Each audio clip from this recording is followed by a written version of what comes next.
This is written from memory, unfortunately. If I could have brought with me the material I so carefully prepared, this would be a very different story. Whole books full of notes, carefully copied records, first-hand descriptions, and the pictures. That's the worst loss. We had some bird's eyes of the cities and parks, a lot of lovely views of streets, of buildings, outside and in, and some of those gorgeous gardens, and most important of all, of the women themselves. Nobody will ever believe how they looked.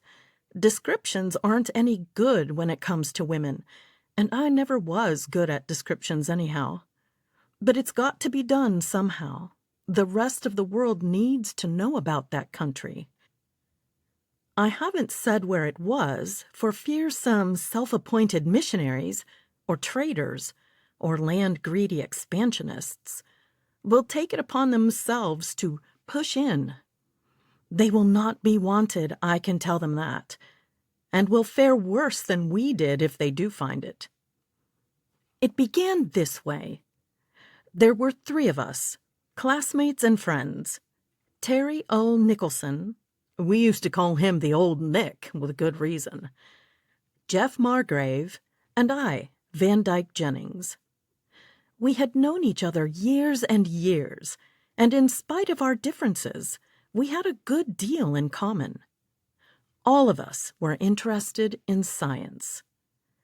Terry was rich enough to do as he pleased. His great aim was exploration. He used to make all kinds of a row because there was nothing left to explore now, only patchwork and filling in, he said. He filled in well enough. He had a lot of talents, great on mechanics and electricity, had all kinds of boats and motor cars, and was one of the best of our airmen. We could never have done the thing at all without Terry. Jeff Margrave was born to be a poet, a botanist, or both, but his folks persuaded him to be a doctor instead.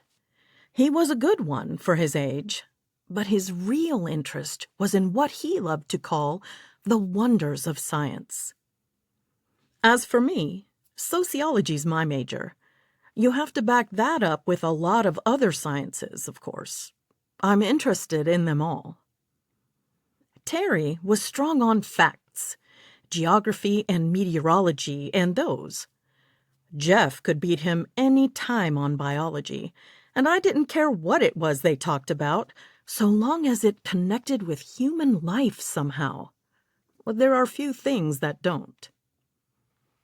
We 3 had a chance to join a big scientific expedition. They needed a doctor, and that gave Jeff an excuse for dropping his just-opening practice. They needed Terry's experience, his machine, and his money. And as for me, I got in through Terry's influence. The expedition was up among the 1,000 tributaries and enormous hinterland of a great river, up where the maps had to be made, savage dialects studied, and all manner of strange flora and fauna expected. But this story is not about that expedition. That was only the merest starter for ours. My interest was first roused by talk among our guides. I'm quick at languages, know a good many, and pick them up readily. What with that and a really good interpreter we took with us, I made out quite a few legends and folk myths of these scattered tribes.